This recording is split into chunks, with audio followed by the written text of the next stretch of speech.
চিনি না, জানি না, হুট করে একটা মেয়ের সাথে বন্ধুত্ব করতে চায়, একটা পুরুষের সাথে একটা মহিলা মানুষের কোনো বন্ধুত্ব হয় না, আর জীবনে হবেও না। ঠিক আছে। আর ওদের মেন্টালিটি ক্যারেক্টার যে ভালো না। সো বন্ধুত্ব করতে একই তো সহযোগিতার কথা বলে দেন হচ্ছে ওই আমার সাথে কথা বলার একটা পায় তারা। তো আসলে মানুষকে আমার অনেক চেনা হয়ে গেছে। আমার এই বয়সে যত বেশি মানুষ চিনছি আমার মনে হয় আর চিনতে হবে না, আমি মানুষ চিনতে চিনতে অভ্যস্ত হয়ে গেছি। মেসেঞ্জারে যেমন আমি অনেক সময় দেখেছি অনেকেই আমাকে বলছে যে আপু মেসেঞ্জারে আমি হেল্প করব, সহযোগিতা। আর কী সহযোগিতা বা কিছু আমি তো আসলে বুঝতে পারি না। অনেক সময় অনেক রিকোয়েস্টের কারণে অনেক মেসেজ আমি সিন করি, অনেক মেসেজ বলতে দুই একটা মেসেজ, কারণ এত মেসেজ সিন করা আমার পক্ষে সম্ভব না। আর মেসেজ সিন করতে গেলে দেখা যায় যে আমার আর কাজ হয়ে উঠবে না, ওই কথা বললেই হচ্ছে ওখানে আমার বিজনেসটা হবে, আদারওয়াইজ কাজের কাজ কিছুই হবে না। তো দ্যাটস ওয়াই আমি হচ্ছে বা কথা বলে অনেক সময় দেখা যায় যে আসলে ম্যাক্সিমাম ইন্টেনশন খারাপ। তো বন্ধুত্ব করতে চায়, আরে ভাই আমি তো বন্ধুত্ব করার জন্য করি নাই। মানে বলে যে আপু আমি আপনার সাথে আছি, আপনার কি প্রয়োজন আমি দিচ্ছি, ওমা পরিশেষে মানে সে আসে আমার সাথে বন্ধুত্ব করতে। তো এগুলো হচ্ছে ফাউল টাইপের। এই জন্য আমি আসলে কাউকে বিলিভ করি না, আজ অব্দি আমি আসলে কোনো মানুষকে বিলিভ করি না।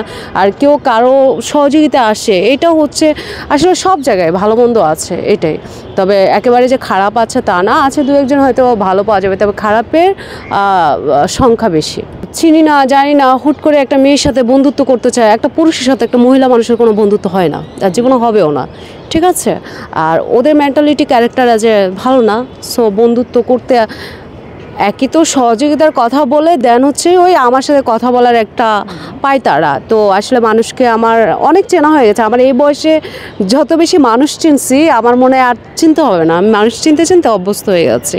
আমি ভিক্ষুক নয়, যে আমি সহযোগিতা চাইবো, মানে তারা কে যে আমি তাদের কাছ থেকে সহযোগিতা চাইবো? মানে আমি সহযোগিতা তো কারো কাছে আমি চাইনি আজ অবধি। আপনারা যারা এসছেন মিডিয়ার, আমি বলেছি যে আমাকে কেউ সহযোগিতা করেন, আমি সহযোগিতা না করলে আমি খেতে পারবো না, মরে যাচ্ছি, এরকম তো কিছু না। আমি বসে আছি বেকার, যেহেতু আমি কিছু করছি না, দ্যাটস ওয়াই আমি চাই নিজে উদ্যোক্তা হয়ে নিজে কিছু করা। আর আমার যে কাজের যে হচ্ছে যে অগ্রগতি সেটা আমি নিজে থেকেই চেষ্টা করেছি। ঠিক আছে। তো আমার দেখা যেন অন্যরা যারা বেকার বসে আছে তারা যেন বেকারত্বভাবে না থাকে, তারা যেন কিছু করে। দ্যাটস ওয়াই এই মেসেজটা আমার দেওয়া। আমি কারো কাছে ভিক্ষুকের মতো কেন সহযোগিতা চাইবো, দরকার প্রয়োজন মনে করি না। ওদের প্রয়োজন আছে, ওরা যাবে বা কিছু, আর আমার প্রয়োজন পড়লে আমি আল্লাহর কাছে চাইবো, আর আল্লাহ আমাকে একভাবে না একভাবে আমার সমাধান করে, এটা আমি বিশ্বাস করি অলওয়েজ। আমরা প্রত্যেকে যে যার জায়গা থেকে আমাদের সবার ভিতরে একটা অ্যাম্বিশন আছে যে আমরা এই পেশা বা এটা বেছে নিব। তো আসলে সর্বশেষ আপনি আপনাকে নিয়ে কি চিন্তা করেছেন? দেখুন, হচ্ছে মাত্র তো স্টার্ট করেছি, আর এটা হচ্ছে প্রত্যেকটা মানুষের একটা ভিতরের একটা থাকে যে আমি কি করব বা কিছু যখন হবে অবশ্যই আপনারা তো আছেন, অবশ্যই আপনাদেরকে জানাবো। তবে হয়তো আমি অন্য কোনো একটা বিজনেস আর কি দেওয়ার ট্রাই করছি। সো এটা এখন আপাতত নাই বলি, বাট আমি ট্রাই করে যাচ্ছি আমার নিজের উদ্যোগে আর কি।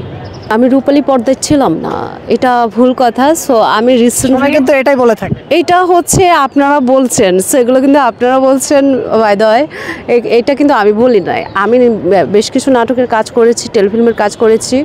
আর রূপালী পর্দা বলতে আমি ট্রাই করেছি যে আমি আসলে ওটাকেই রূপালী পর্দা বলা হয়, ছোট পর্দা বা বড় পর্দা এটাই হচ্ছে পার্থক্য। হ্যাঁ ওইটাই আর কি। তবে কাজ করেছি কয়েকটা নাটক, টেলিফিল্ম।